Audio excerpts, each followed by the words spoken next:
This is a Let's Talk Church Safety and Security microsode with your host, Paul Buckner. Good morning, sheepdogs. So, Cellular, what am I talking about? A couple of different things. I was talking recently about doing some networking, and then at the same time, talking about this morning, talking about being willing to part with something. So, I had a conversation with a guy the other day, and while we were having our conversation, he pulls out this amazing Safe Queen, and he's like, "Yeah, I know you boys love your Tupperware toys and stuff, but this is a real gun." You know, I'm like, great trigger. It's a great gun. 4 times heavier than it needs to be, and it was one of those things that he has multiple safes full of toys. And this is another individual than what I've talked about before, but he has multiple safes full of toys, but he has exactly 0 training. And regularly, he's got family that's law enforcement. Regularly, people who really don't shoot that well outshoot him. And it's just one of those reminders that we can put ourselves into a position where we think we've got what we need, and what we really need is training.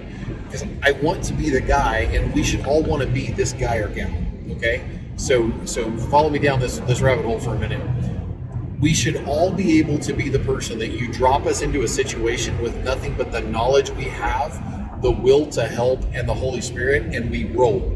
Like, you should literally be able to take all of my tools on my body, which are considerable, away from me, and I still be able to function with a high rate of proficiency with whatever's in the environment, i.e. improvising things or just using the gear that's present because there's gear there already. So knowing how to use a tourniquet, knowing how to apply a chest seal, knowing how to pack a wound with gauze. And I learned something about that again the other day. And I really thought I understood at least the basics, the fundamentals of wound packing with gauze. And there was more to it.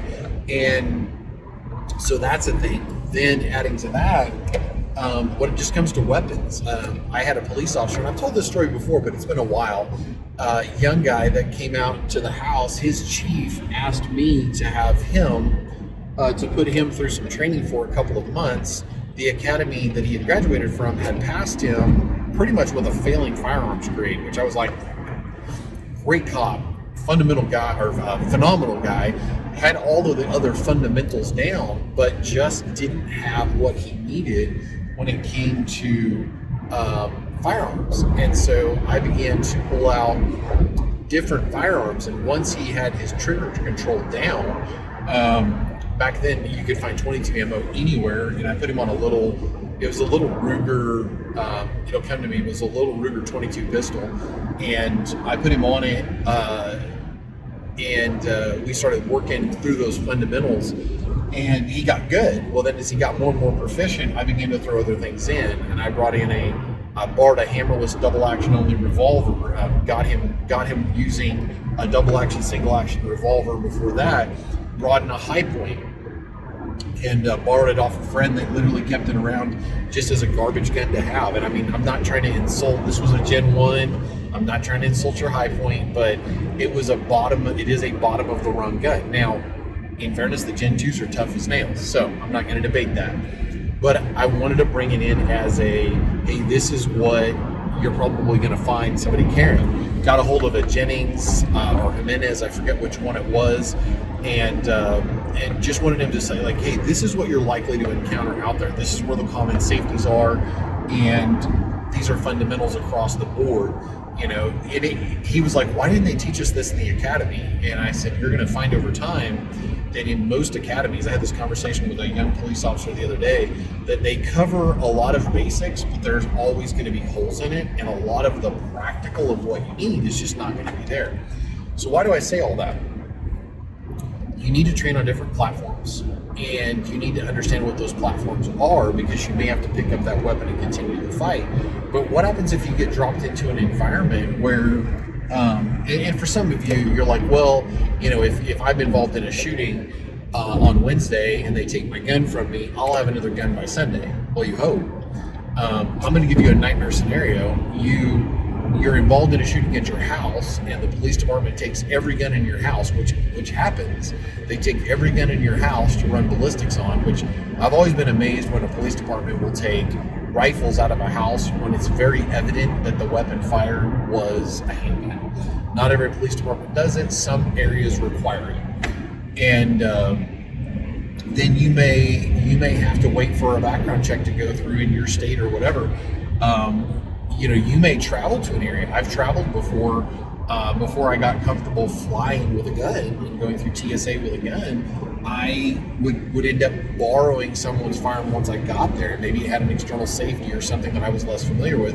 You need to be able to be dropped into an environment where you can perform with about whatever you're handed, and you may literally have something happen where your weapon gets knocked out of your hand. So knowing how to use multiple weapons is extremely valuable. I train on my Glocks, but I also shoot other people's guns. And whatever the flavor of the month is, some buddy of mine will invite me out to shoot. Sure. And I'll bring ammo for it to be a gentleman, and we'll shoot whatever that is, ranging from pea shooters to hand cannons. And I'll learn the basics of it, and usually within a matter of minutes, I'm shooting as good or better than my friend, who often has no training.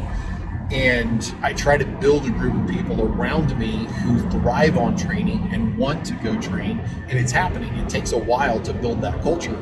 And it's kind of like, I know this is going to sound strange, but like sourdough bread.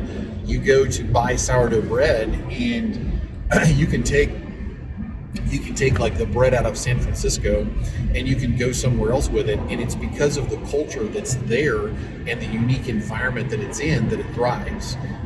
That is something that's native to the area, and they can continue to grow that culture there, but you take it out of that environment and you're not going to have it anymore. If you can track with what I'm saying, you can build a culture of people around you who thrive on training, and they're more interested in this than toys. And I see the toys just like everybody else does, but I've got myself to the point of going, is this actually practical?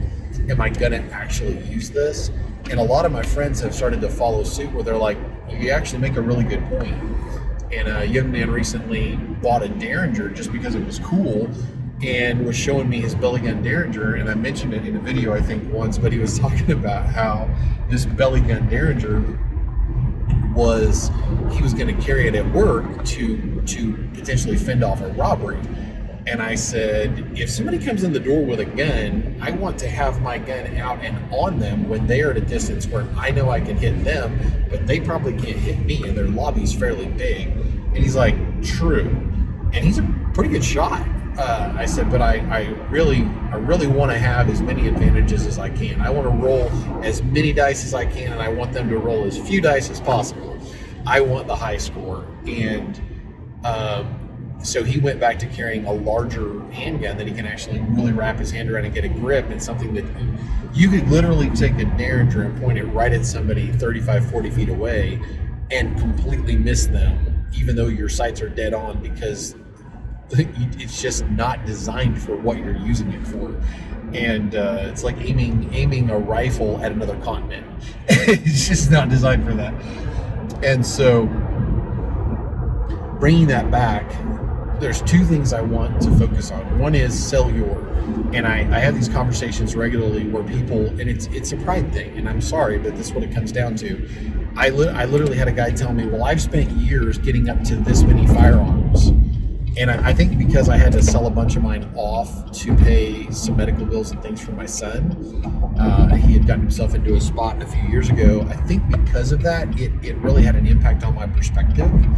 But if you are trying to phrase this, don't be afraid to part with a toy. Don't be afraid to part with a Safecoin. Now, if it's an heirloom or something, I understand. I'm a gun culture guy. I've got family heirloom guns that, God willing, I would never ever sell.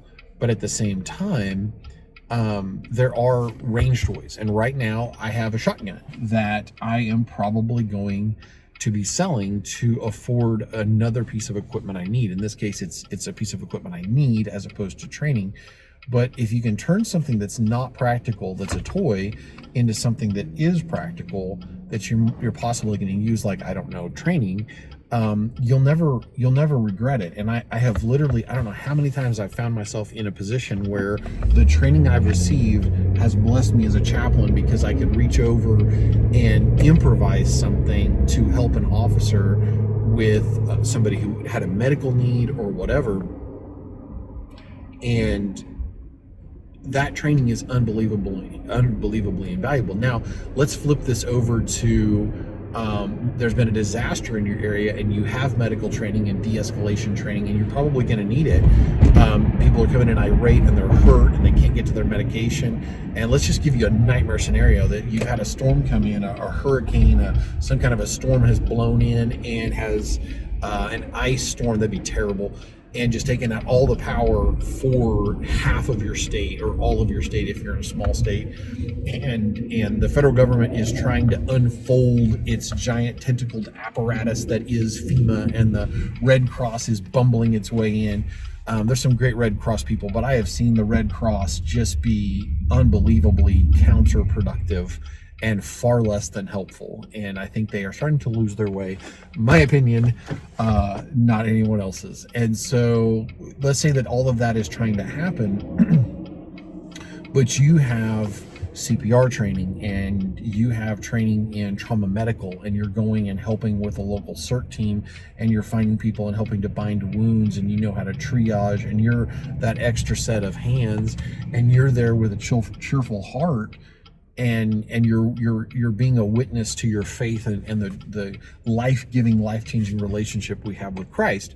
That training is going to become unbelievably useful and helpful. And I have that with a lot of departments where they're like, if something bad happens, I literally get phone calls like, hey, we've got some bad stuff going on in our town, would you come roll with us for a few days? And that is, they know you love them. We had a storm rip through and tear my town in half.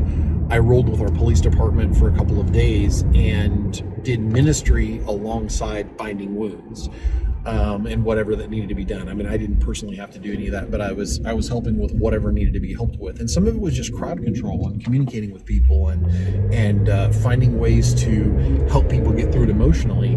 On another extreme, we had a credible threat in a town where I had a bunch of young officers that I chaplain, and the chief called me and he's like, look, and I actually have permission to carry as a civilian in that police car now with every department that I ride with, and which is five or six.